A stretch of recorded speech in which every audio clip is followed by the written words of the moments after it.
नमस्कार, साधना plus news में आपका स्वागत है। खबरों की शुरुआत करने से पहले नजर डालते हैं हेडलाइंस पर। हमरो सिक्किम पार्टी के अध्यक्ष भाईचुंग भूटिया ने सड़क परिवहन मंत्री को लिखा पत्र। नितिन गडकरी को NH10 की खराब स्थिति से करवाया अवगत, मरम्मत करने का भी दिया निर्देश। भाईचुंग भूटिया बने हमरो सिक्किम पार्टी के नए अध्यक्ष। उत्तरदायी सरकार की जगह लेंगे भूटिया। प्रदेश को भ्रष्ट कुशासन से मुक्त कराने की कही बात। सिक्किम में ILP को लागू करने का कोर्स में ही शामिल हुए भाईचुंग भूटिया। जनसंसद का किया जाएगा आयोजन। गंगटोक में श्रम विभाग ने न्यूनतम मजदूरी की दरों में किया संशोधन। मजदूरी अधिनियम 1948 के तहत किया संशोधन। गंगटोक में समरदुंग के अल्केम प्राइवेट लिमिटेड के कर्मचारियों में रोष। वेतन बढ़ाने की मांग को लेकर आक्रोशित है लोग।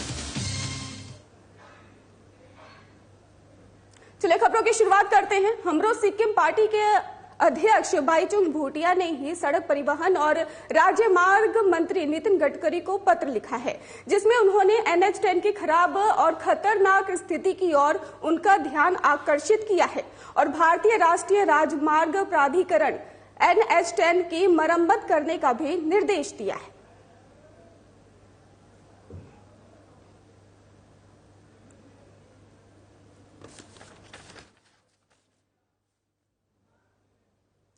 आपको बता दें कि हमरो सिक्किम पार्टी के अध्यक्ष भाईचुंग भूटिया ने सड़क परिवहन और राजमार्ग मंत्री नितिन गडकरी को पत्र लिखा है, जिसमें उन्होंने NH10 की खराब और खतरनाक स्थिति की ओर उनका ध्यान आकर्षित किया है और इसके साथ ही भारतीय राष्ट्रीय राजमार्ग प्राधिकरण NH10 की मरम्मत करने के भी निर्देश दिए।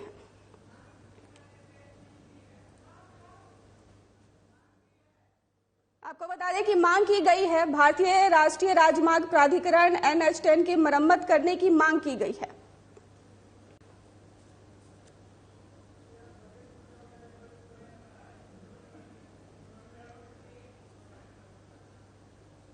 चलिए रुक करते हैं अगली खबर की ओर। हमरो सिक्किम पार्टी के राष्ट्रीय सम्मेलन ने भाईचुंग भूटिया को एक सर्वसम्मत निर्णय से HSC के नए अध्यक्ष के रूप में चुना है और भूटिया अब सिक्किम को वर्तमान भ्रष्ट कुशासन से मुक्त करने के लिए लोगों की पारदर्शी और उत्तरदायी सरकार की जगह लेकर लड़ाई का नेतृत्व करेंगे।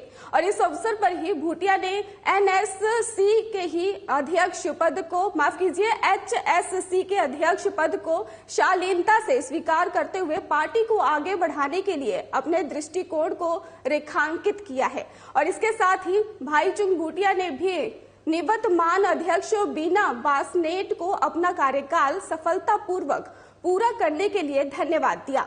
सिक्किम के आसपास के हालिया राजनीति मुद्दे को लेकर ही आलोक में भाईचुंग का राष्ट्रपति पद पर उत्थान केवल सत्ताधारी दल के सत्तावादी शासन का सामना करने के लिए पार्टी के संकल्प को मजबूत करेगा और HSC के विश्वासों को भी स्वच्छता, राजनीति, जवाबदेही और जन केंद्रित शासन के अडिग मूल्य को बढ़ाएगा।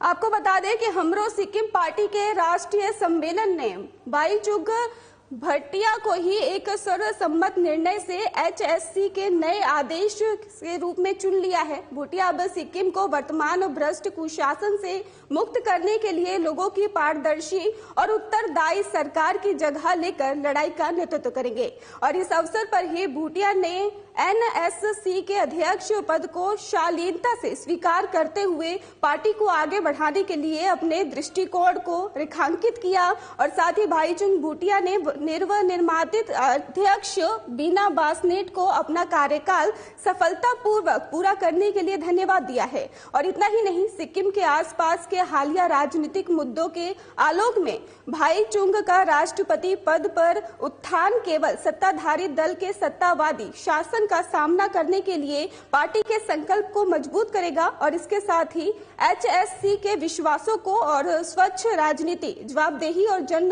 केंद्रित शासन के अडिग मूल्य को बढ़ाएगा।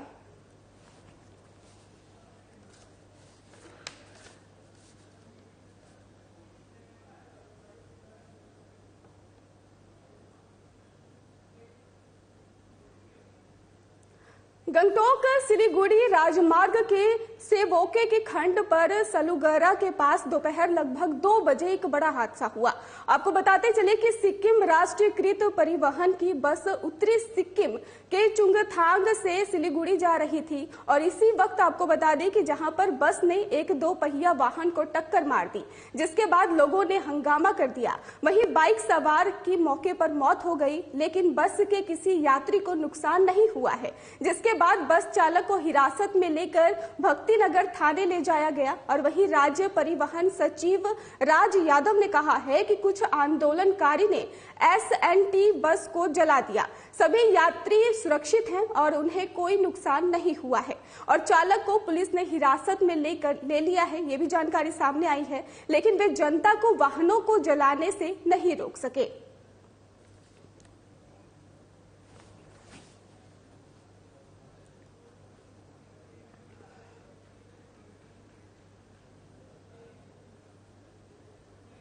देश में एक कानून बनाने और सिक्किम के अनुच्छेद 371F के विशेष प्रावधान को हटाने की मांग को लेकर जंतर मंतर पर 2 युवकों के विरोध के बाद सिक्किम में इनर लाइन परमिट लागू करने की मांग जोर पकड़ रही है। वहीं सिक्किम में इनर लाइन परमिट की मांग को लेकर हमरो सिक्किम पार्टी डीसी परिसर में 1 दिन के धरने पर है। वहीं भाईचुंग भूटिया संबंधित नागरिकों के साथ सिक्किम में ILP को लागू करने के लिए कोर्स में शामिल हुए और बताया जा रहा है कि देश में एक कानून बनाने और सिक्किम की धारा 371F के विशेष प्रावधान को हटाने की मांग को लेकर जंतर मंतर पर 2 युवकों के खिलाफ धरना जवाबी धरना है। और वहीं भाईचुंग ने कहा है कि साल 2019 में कई राज्यों की तुलना में मतदान प्रतिशत में काफी वृद्धि हुई है, इसलिए अब ILP को लागू करना आवश्यक है और इसे अनुच्छेद 371F अधिक आवश्यक है। वहीं उन्होंने ये भी जानकारी दी है कि वर्तमान में 4 पूर्वोत्तर राज्य हैं और अब सिक्किम में भी ऐसा ही होना चाहिए। साथ ही भाईचुंग ने कहा है कि केंद्रीय गृह मंत्री ILP घोषित करने के बाद एक बार कहा था कि ILP मणिपुर के लिए एक उपहार है और अब सिक्किम को भी एक उपहार की जरूरत है। वहीं भूटिया ने बताया है कि वे सिक्किम में ILP को लागू करने के लिए एक प्रस्ताव पारित करने के लिए 16 अक्टूबर को एक जनसंसद का आयोजन होगा और जिसके बाद प्रस्ताव गृह मंत्री अमित शाह को सौंपा जाएगा। वहीं पार्टी का कहना है कि सिक्किम में आमद फर्जी, RC फर्जी और COI फर्जी वोटर ID, बेरोजगारी, मादक पदार्थों की तस्करी और अपराध पर अंकुश लगाने के लिए ILP आवश्यक है। I think to protect Article 371F, there's only one solution, that's inner line permit. Because we've got people coming in making fake cards, fake voters ID, fake COI, fake this one, and these people don't get the privilege of Article 371F. These are the people who are going to start asking for abolition of Article 371F. And for that, to safeguard Article 371F, there's only one thing that can safeguard is inner line permit. And that is the solution for everything. We are talking about demography and influx, right? So, can you tell us how demography has changed? See, I think I've given you a data of last election 2019. I've given you a data. Whereas Sikkim has become the #1 state in terms of vote percentage increase in vote percentage, 17%. Look at Bengal and Bihar today. You know, they were only 11%, 2014 to 19. Whereas Sikkim's fertility rate is very, very lowest in country today. Whereas Bihar is highest in country, Bengal is 45% more fertility rate than Sikkim. Despite that, only 11% is what Bengal and Bihar has got in terms of increase in vote. So Sikkim has got 17%. That shows that there's a fake voters card that has been already made. And these are where I think the demography is going to be changing in terms of job, unemployment, everything. I think is going to be only solution is inner line permit. Don't you think 371 is already enough for Sikkim? I think we need to protect Article 371F. And to protect Article 371F, inner line is only the solution for us. And inner line permit is already been granted to Manipur, Mizoram, Nagaland and Arunachal. Four states are already been given. Why not? Why can't we get it? Why can't we get it? Why can't we get it? Amit Shah ji has already given a gift to Manipur before Manipur election, just 1.5 years ago. We want the same gift because Sikkim security is not for Sikkim only, it's also for India. So I think for our great country, India, it's very important that Sikkim is safeguarded so that we also help in safeguarding our great nation, India. Also, do you want to send any message to the two individuals who are actually protesting in Jantar Mantar because the issue started from there? I think, first of all, I don't want any of us Sikkimese people to, do a commenting on certain community. I think it's those two individuals. Hamro Sikkim party has already given a press release by Viraj Adhikariju, their identity as well. We've been hearing from Sikkim government and Sikkim police, they're investigating it. How long does it take time? It's not very, very difficult. They've gone on to even degrade our sisters and mothers. श्रम मंत्री LN Sharma ने कहा है कि सिक्किम प्रगतिशील युवा मंच के 3 सदस्यों की गिरफ्तारी श्रम विभाग से संबंधित नहीं है और ये एक न्यायिक प्रक्रिया है, ये कानूनी अधिकार क्षेत्र में है और हमारा काम मजदूरों और उनके मुद्दों को देखना है। वहीं रूपेन कार्की, लेखक शर्मा और प्रवीण वास्टेनेट ने विरोध को स्थल से करीब 1 किलोमीटर दूर से उस समय हिरासत में लिया गया। हिरासत के बाद राज्य की राजधानी में SPYF के सदस्यों ने एक प्रेस कॉन्फ्रेंस की जिसमें उन्होंने कहा कि सदस्यों को दवा कंपनी से लगभग 1 किलोमीटर दूर मनमाने ढंग से हिरासत में लिया गया था। जब वे शाम 6 बजे के आसपास विरोध प्रदर्शन से लौट रहे थे, वहीं कर्मचारियों ने भी अपनी एकजुटता दिखाते हुए ही वहां पे शुरू कर दिया था दिखाना और इसके साथ ही श्रम मजदूरी से वृद्धि की मांग की है। श्रम मजदूरी में आपको बता दें कि 67% की वृद्धि के दावा करने वाला नया अधिनियम जुलाई 2022 में प्रभावित हुआ है, जो कि 5 साल बाद संशोधित किया गया है। सिक्किम सरकार की, हमारी सरकार सिक्किम क्रांतिकारी मोर्चा पार्टी की सरकार 2019 में बनने के बाद सम्माननीय मुख्यमंत्री श्रीमान PS तामाङ जी के नेतृत्व में हमारी श्रमजीवी के लिए जो सरकार की सोच थी वो लागू करने के लिए थोड़ा टाइम लगा, क्योंकि 2019 से ये डेली वेजेस बढ़ोतरी करने के लिए गवर्नमेंट ने प्रपोजल स्टार्ट किया था, लेकिन वो होने के बाद कोविड-19 आ गया। कोविड-19 के कारण फिर ये समाधान हो नहीं पाया, तो अभी हम लोग ने जो नोटिफाई किया उसके बाद 60 डेज उसका जो कमेंट सजेशन देने के लिए टाइम रखा था और ये 10 तारीख को सितंबर में ये खत्म हो गया। उसके बाद जो कमेंट्स था, जो इसको स्क्रूटिनी करना था, तो थोड़े 2-3 दिन इसका टाइम लग गया। उसके बाद आज हमारी सरकार एक सिक्किम में हमारे श्रमजीवी के लिए एक हिस्टोरिक एक नोटिफिकेशन जारी कर रहा है।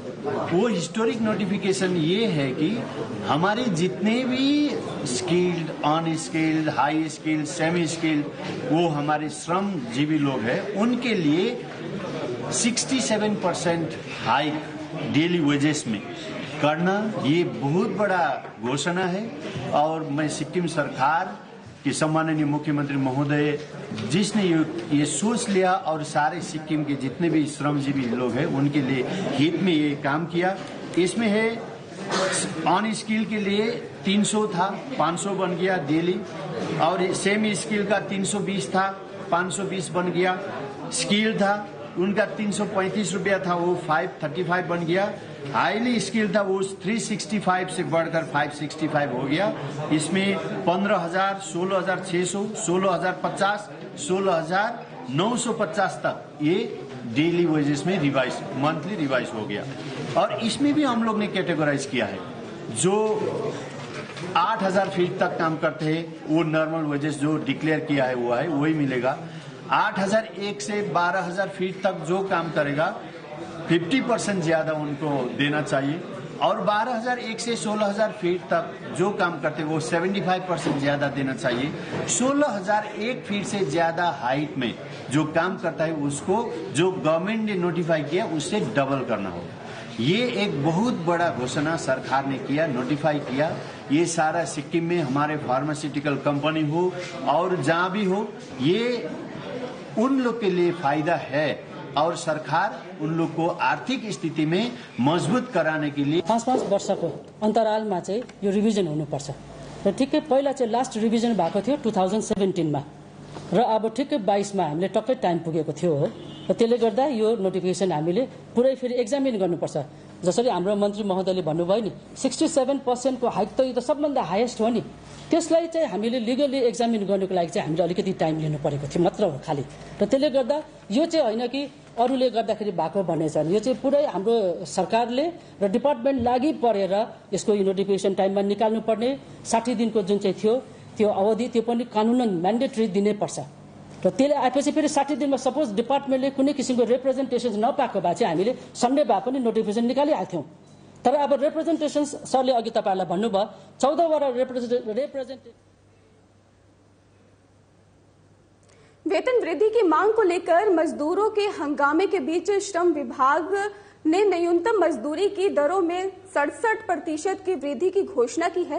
राज्य सरकार ने अब श्रमिकों की श्रेणियों को वर्गीकृत किया है और न्यूनतम मजदूरों की दैनिक दरों को संशोधित किया है। इसके साथ ही सिक्किम सरकार के श्रम विभाग ने पिछली बार 2017 के सितंबर में एक अधिसूचना के माध्यम से न्यूनतम मजदूरी अधिनियम 1948 के तहत अनुसूचित रोजगार में मजदूरी की न्यूनतम दरों को संशोधित किया था। और यही आपको बता दें कि सिक्किम के सीएम के बाद PS तमांग ने वेतन में वृद्धि की घोषणा की और एक अवधि के अंदर एक राजपत्र अधिसूचना के माध्यम से आपत्तियों, सुझावों, टिप्पणियों और प्रभावित होने वाले व्यक्तियों से विचार मांगे गए। म चाहिँ यो हाम्रो स्यालेरीको विषय लिएर एक दुईवटा पोइन्ट राख्न चाहन्छु है। र गभर्नमेन्टले जुन दिन हाम्रो यो नोटिस निकाल्यो कि 15,000 स्यालेरी हुँदैछ भनेर, त्यो दिनदेखिको हाम्रो यहाँनिर रेन्ट बढिरहेको छ, प्लस हाम्रो रासिन पानी खर्च बढिरहेको छ, गाडीको खर्च बढिरहेछ। र यो चाहिँ कुरामै मात्रै हाम्रो नोटिस मात्रै निकालेको छ तर स्यालेरी पाएको छैन हामीले। र अर्को प्रब्लम के फेस गर्दैछौँ हामीले कम्पनीमा भन्दाखेरि हामीले ओटी पाउँदै थियौँ। अगर गभर्नमेन्टले हामीलाई त्यो नोटिफिकेसन नदिएको भए, झुटो आश्वासन नदिएको भए हामीले यहाँनिर 8 घण्टा ड्युटी गरेर ओटी राम्रै पाउँदै थियौँ। त्यो अहिले ओटी पनि बन्द भएको छ र हाम्रो 9,000 स्यालेरी भन्नु मात्रै हो। 9,000 स्यालेरीमा काटकुट गरेर हाम्रो अहिले 7,000 7,500 पैसा आउँदैछ। र तपाईँहरू आफै भन्नुहोस् 7,500 मा एउटा घर चलाउनु कसरी सकिन्छ? कमसे कम पनि हाम्रो घरमा 5-6 जना परिवार हुनुहुन्छ र कतिजना त यस्तो पनि हुनुहुन्छ कि एकजना काम गरेर फ्यामिली पाल्नुपर्ने हुन्छ र 7,000 ले कसरी चल्छ यो फ्यामिली? यो म डाइरेक्टली गभर्नमेन्टलाई यो क्वेसन गर्न चाहन्छु कि अगर तपाईँहरूकै आफन्त छोराछोरी या त कोही आफन्त यो नातागोता भएको मान्छे चाहिँ कम्पनीमा काम गर्ने भएको भए तपाईँहरू यो कुरामा सहमत गर्नुहुन्थ्यो। र अर्को कुरा, अबको उपरान्त स्यालेरी बढेन यदि भनी अगर आज र भोलिमा हाम्रो नोटिफिकेसन निक्लेन भने हामी अर्को अल्टरनेटिभ गर्नेछौँ। त्यो हाम्रो अल्टरनेटिभ चाहिँ के हुन्छ भन्दाखेरि हामी NST नै बन्द गरिदिन्छौँ। यो हाम्रो अल्टरनेटिभ हो। हामी यो भन्दैनौँ कि हामी भोइलेन्सली गर्छौँ, हामी गाडी साडी फुटाउँछौँ, यो भन्दैनौँ। हामी यस्तो गर्नेवाला छैनौँ। तर हामी साइलेन्टली गर्छौँ, तर हामी र्याली गर्छौँ। र्याली अहिले नै गर्ने भन्ने कुरा भएको छ। तर अब अहिले हाम्रो गभर्नमेन्टलाई पनि अलिकति टाइम दिएको हामीले यो चाहिँ नोटिस अहिलेको अहिले हामीलाई चाहिएको छ, किनभने स्ट्राइकमा बसेको हो। र हामीले हाम्रो एचआरसँग, हाम्रो एडमिनसँग पनि कुरा गऱ्यौँ र कन्ट्र्याक्टरसँग पनि कुरा गऱ्यौँ। उहाँहरूले के भन्नुहुँदैछ भन्दाखेरि जबसम्म गभर्नमेन्टले नै हामीलाई भन्दैन कि नोटिस आउँदैन तबसम्म हामी दिनु सक्दैन भन्दैछ उहाँहरूले। कम्पनीबाट त्यो भन्दैछ र एचआरले भन्दैछ हामीलाई। हाम्रो पनि यो क्वेसन हो कि हामी उहाँको अन्डरमा काम गर्छ भने हाम्रो अगाडि चाहिँ अहिलेसम्म कन्ट्र्याक्टर 2-3टा चेन्ज भइसक्यो। अहिलेसम्म कन्ट्र्याक्टर चाहिँ हामीले देखेको पनि छैन, हाम्रोमा आएको पनि छैन। किनभने चाहिँ हामी यत्रो साल 12-13 सालदेखि कम्पनीमा काम गरेको थियौँ। पहिला हामीले कुमरेकमा गर्दाखेरि कन्ट्र्याक्टर हर महिना आएर हामीलाई सोध्थ्यो के छ कसो छ भित्रको प्रब्लम भनेर हामीलाई सोध्थ्यो। अहिले यहाँ हामी जुन समरदुङमा आएपछि हामीले कन्ट्र्याक्टर देखेको छ नि, नाम मात्रै सुनेको, नाम चाहिँ हामीले यहाँ बाँधेर हिँड्छौँ है, नाम चाहिँ यहाँ हामीले लिएर हिँड्छौँ। तर हामीले फेस कहिले पनि गरेको छैन, हामीले देखेको छैन उहाँको कस्तो रूप छ कस्तो रङ छ। हामी भोलि दिन ठोक्यो भने हामीले चिन्दैन कन्ट्र्याक्टर, अहिलेसम्म देखेको छैन। कसरी देखेछ? खबरों का सिलसिला लगातार जारी है, आप देखते रहिए साधना प्लस न्यूज।